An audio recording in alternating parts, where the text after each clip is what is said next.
Dans la précédente vidéo, on a vu ensemble les questions importantes et les choses importantes à regarder pour choisir son courtier PEA. Et une fois que ces choses faites et qu'on a ouvert son PEA, on se retrouve face à un nouveau dilemme, c'est savoir comment est-ce qu'on va orienter nos placements à l'intérieur et qu'est-ce qu'on va bien pouvoir y mettre. Donc comme vous le savez, si vous avez vu les précédentes vidéos sur le plan d'épargne en action, on est limité à la classe d'actifs des actions, ce qui limite déjà considérablement nos choix d'actifs. Mais cependant, ça n'empêche pas quand même qu'on peut faire de nombreuses erreurs, puisque on va avoir plusieurs supports qui vont nous permettre d'investir en actions et on va avoir tout un tas d'erreurs qui vont être possibles. Et c'est ce qu'on va voir aujourd'hui dans cette vidéo. Je vais essayer d'être le plus clair et le plus concis possible pour vous faire comprendre comment est-ce que vous pourrez vous créer votre propre allocation de manière simple, pragmatique et sans faire d'erreur. Allez, c'est parti. Donc avant qu'on rentre ensemble dans le vif du sujet, je voulais vous faire un rappel qui me paraissait important. Donc rien dans cette vidéo ne constitue un conseil en investissement. Vous êtes toutes et tous responsables de vos propres décisions et investir comporte un risque de perte partielle ou totale de votre capital. Moi, je suis juste quelqu'un qui va faire une vidéo où je vais donner mon avis. Bien évidemment, vous avez le droit de ne pas être d'accord avec moi. Bien évidemment, vous avez le droit de vouloir investir différemment. Et vous devez prendre vos propres décisions en âme et conscience en fonction de votre profil d'investisseur et de vos objectifs. Voilà, maintenant que ça c'est dit, on peut y aller. Donc on va se faire un bref rappel des règles du PEA parce que on en a parlé en long, en large et en travers dans nos anciennes vidéos. Mais voilà, donc juste pour rappel, dans le plan épargne en action, la seule classe d'actifs sur laquelle vous allez pouvoir investir, ce sont les actions. Donc vous n'allez pas pouvoir mettre de crypto, de métaux précieux, d'immobilier, tout ce que vous voulez, d'obligations non plus. Uniquement donc des actions. Et vous avez également un ETF monétaire qui est éligible à cette enveloppe qui va vous permettre en fait de pouvoir potentiellement dérisquer temporairement ou définitivement votre capital sans sortir de l'enveloppe PEA. Pour rappel également, le plafond de versement est de 150 000 € sur cette enveloppe. Et en échange de l'avantage fiscal dont j'ai parlé dans les précédentes vidéos, vous n'allez pouvoir acheter en titre physique que des titres qui sont sur le marché européen et non par exemple des titres qui sont logés aux US ou en Amérique du Sud ou en Chine ou ailleurs qu'en Europe dans tous les cas. Et vous allez pouvoir y loger des ETF qui sont à réplication physique ou synthétique. Donc vous allez malgré tout quand même pouvoir répliquer la performance de certains marchés étrangers. Donc pour vous exposer aux actions via ce support, vous allez avoir en réalité 3 choix. Le choix numéro 1, ça va être les fonds actifs, dont on ne va vraiment pas parler dans cette vidéo, à part maintenant pour dire que ce sont des fonds qui sont globalement inintéressants au possible. Pourquoi ? Parce que ce sont des fonds qui sont chargés en frais. Vous allez avoir potentiellement entre 2 à 3% de frais de gestion par an, souvent des frais d'entrée également, souvent des frais de surperformance. Et en fait, sur le long terme, ce genre de fonds sous-performe un simple ETF, une simple gestion indicielle de manière assez flagrante et vous coûte jusqu'à 10 fois plus cher. Donc je vous laisserai retrouver d'autres vidéos sur la chaîne où j'ai abordé ce sujet. Mais vraiment, les fonds actifs qui seront proposés par votre conseiller clientèle si vous ouvrez votre PEA en banque physique, c'est vraiment quelque chose à fuir, mais vraiment en courant. Donc ensuite, les 2 autres moyens de s'exposer aux actions via le PEA dont on va parler dans cette vidéo tout de suite après, ça va être les actions en direct, donc le fameux stock picking, ou alors les ETF. Donc dans cette partie de la vidéo, moi je vais me contenter en fait de lister un petit peu les avantages et les inconvénients du stock picking ou des ETF. Vous allez voir quand même au fur et à mesure que mon avis penche clairement d'un côté, et je vous le donnerai d'ailleurs à la fin de ce segment, je pense que vous ne serez pas surpris, mais voilà, on va démarrer comme ça.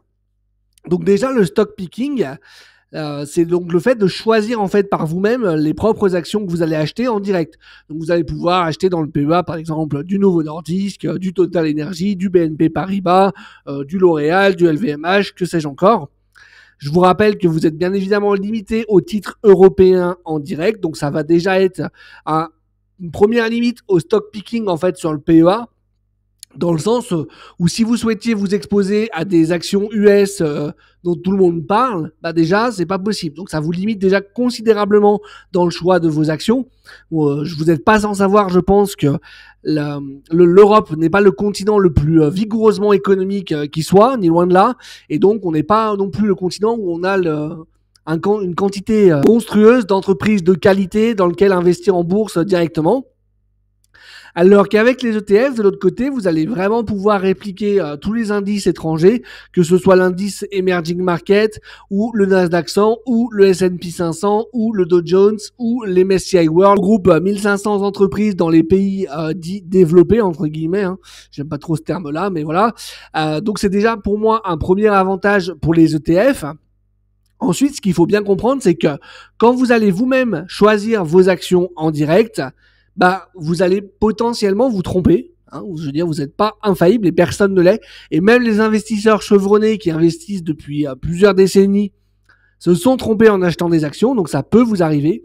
Le souci, c'est que si vous faites une erreur sur une entreprise sur laquelle vous avez misé quand même un gros montant, si jamais par exemple cette entreprise fait faillite, et là vous perdez tout simplement l'intégralité de l'argent que vous avez misé dessus. Il n'y a pas de retour en arrière possible.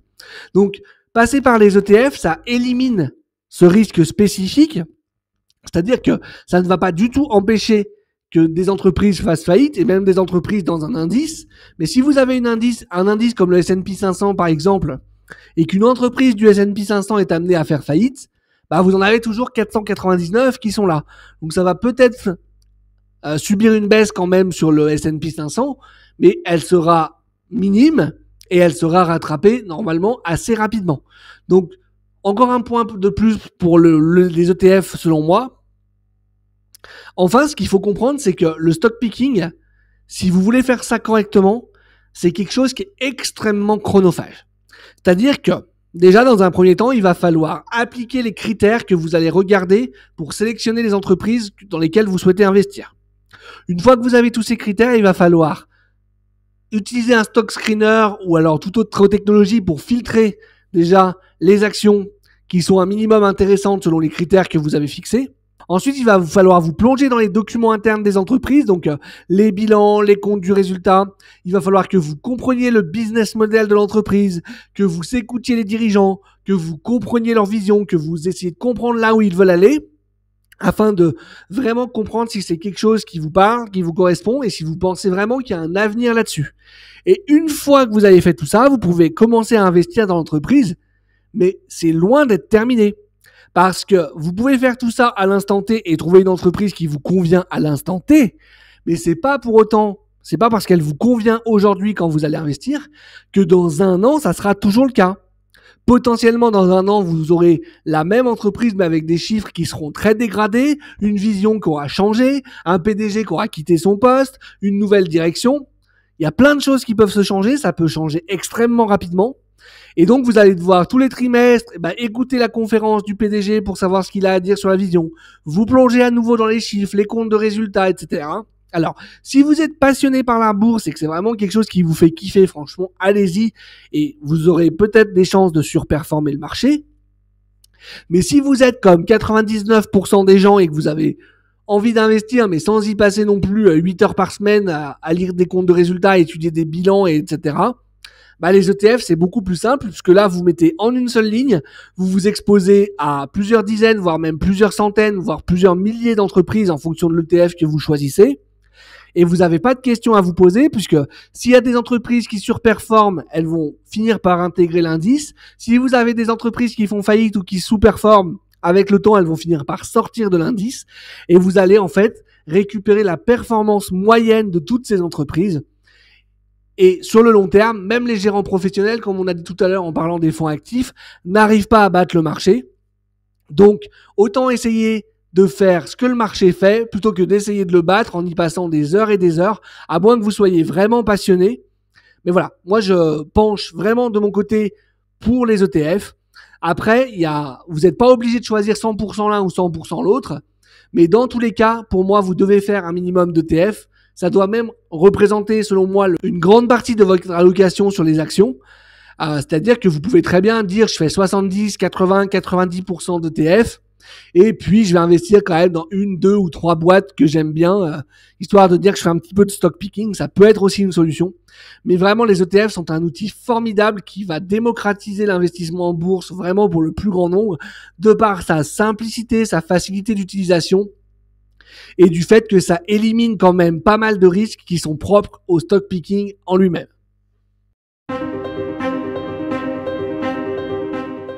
Alors une fois qu'on s'est dit tout ça, c'est bien joli, donc on a décidé qu'on allait prendre un petit peu d'ETF ou même une majorité d'ETF ou 100% d'ETF et peut-être aller une ou deux actions en direct si vraiment on y tient vraiment.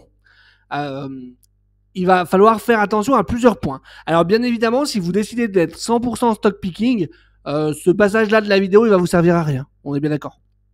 Mais à partir du moment où vous allez sélectionner au moins un ou plusieurs ETF, il va vraiment falloir faire attention à l'overlap. Alors, qu'est-ce que c'est que cette bestiole ? L'overlap, en anglais, ça veut dire en fait le chevauchement. Et pour vous expliquer très simplement, en fait, il y a des gens qui pensent être diversifiés parce qu'ils vont avoir 3, 4, 5 ETF. Mais en fait, quand on va regarder de plus près, en fait, ils vont avoir 3 ETF, effectivement. Ils vont avoir un ETF MSCI World, qui est donc exposé au monde entier, mais dont 70% est aux États-Unis. Un ETF S&P 500, qui est donc sur le marché américain. Et un ETF Nasdaq 100, qui est donc un ETF sur la tech américaine, pour faire simple, sur les 100 boîtes de la tech américaine qui excluent donc les banques, notamment sur cet indice. Mais en fait, quand on va regarder concrètement, dans les 3 indices sur lesquels on est exposé, vous allez avoir quasiment les mêmes entreprises. Pourquoi ? Parce que dans le S&P 500, vous avez le Nasdaq 100. Vous aurez toutes les entreprises du Nasdaq 100 qui sont dans le S&P 500.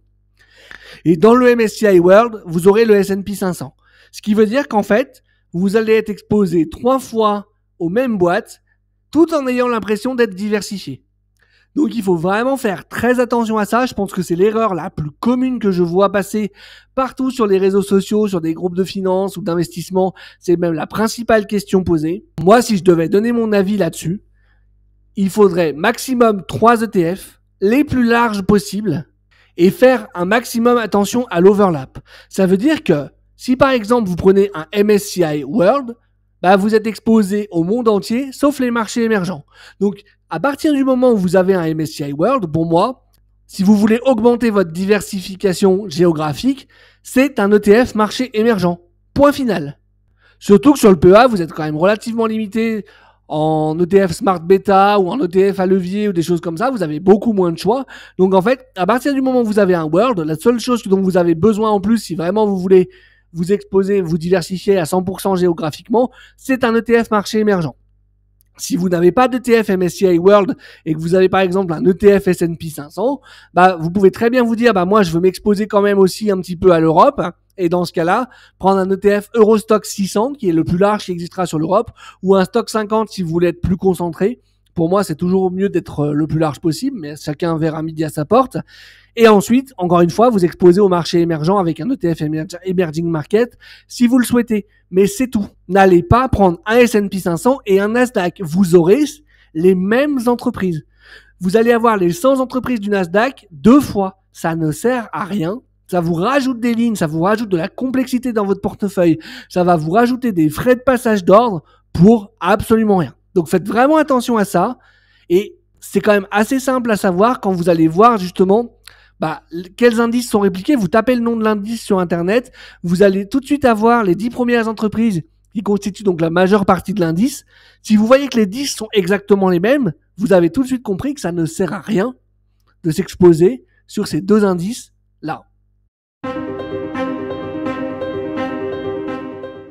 Ensuite, une chose qui est très importante à faire dans le temps et dans la durée de gestion de votre PEA et que je pense très peu de gens font malheureusement, c'est de rééquilibrer votre portefeuille. Donc selon une durée que vous allez fixer vous-même, ça peut être tous les 6 mois, tous les ans, tous les trimestres, peu importe.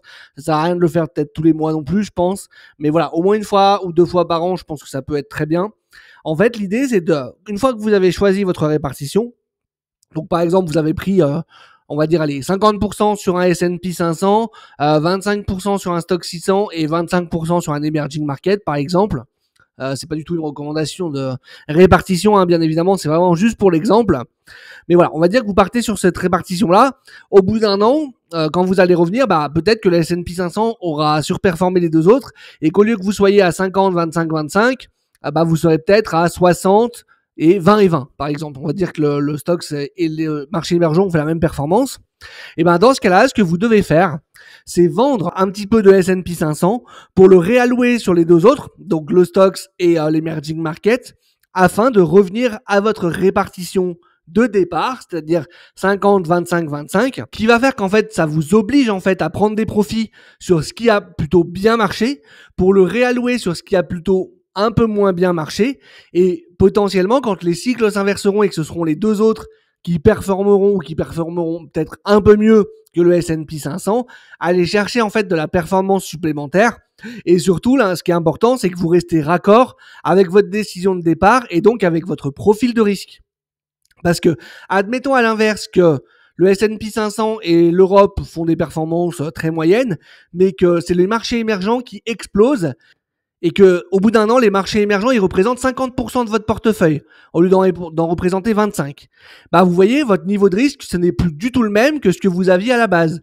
Et est-ce que vous êtes encore raccord avec ça? En principe, non, parce que c'est pas la décision que vous aviez prise, en tout cas au départ. Donc, c'est important de prendre le temps de temps en temps de faire un rééquilibrage de son portefeuille.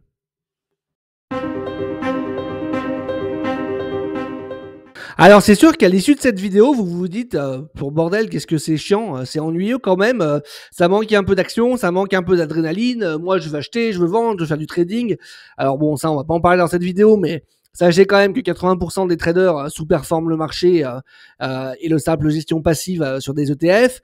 Sachez que le stock picking, pour la plupart en tout cas des investisseurs professionnels, au bout de sur une longue période de temps, ils sous-performent également la gestion indicielle. Donc effectivement, les ETF, acheter un ou deux trucs et rééquilibrer une fois par an, c'est pas ce qui fait le plus rêver, on est bien d'accord, ni loin de là. Mais en fait, c'est pas le but et il faut que vous compreniez que c'est comme ça que ça fonctionne. Et en fait, c'est les stratégies les plus simples et les plus passives qui soient qui fonctionnent bien souvent le mieux. Et d'ailleurs, Paul Samuelson, qui est donc un prix Nobel d'économie, disait « L'investissement devrait ressembler à regarder la peinture sécher ou l'herbe pousser. Si vous voulez de l'excitation, prenez 800 $ et allez à Las Vegas. » Voilà, donc en conclusion, si je devais résumer cette vidéo, je vous conseille vraiment de faire votre répartition d'actifs avant de commencer à investir pour vraiment savoir quel pourcentage vous allez allouer dans quoi. Est-ce que vous allez plutôt partir sur des actions en direct ou sur des ETF ou sur un mix des deux? Ensuite, quand vous allez choisir les actifs dans lesquels vous voulez investir, surtout s'il y a plusieurs ETF, faites vraiment très attention à l'overlap parce que vous allez rajouter des lignes pour pas grand-chose, il faut rajouter des frais pour pas grand-chose. Et enfin, sur le long terme, pensez à régulièrement, au moins une fois par an, rééquilibrer votre portefeuille pour que ce dernier corresponde toujours à votre niveau de risque et à ce que vous avez décidé à la base. Voilà, et écoutez, j'espère que cette vidéo, elle vous aura plu. Si c'est le cas, n'hésitez pas à me laisser un petit commentaire, à liker, à partager la vidéo. N'hésitez pas également à vous abonner à la chaîne, c'est vraiment ce qui soutient le plus mon travail. Activez la cloche également pour ne pas manquer la sortie des prochaines vidéos. Et moi, j'espère justement vous retrouver sur une prochaine vidéo pour vous aider à vous aussi devenir un investisseur indépendant. Et je vous dis allez, ciao, à la prochaine.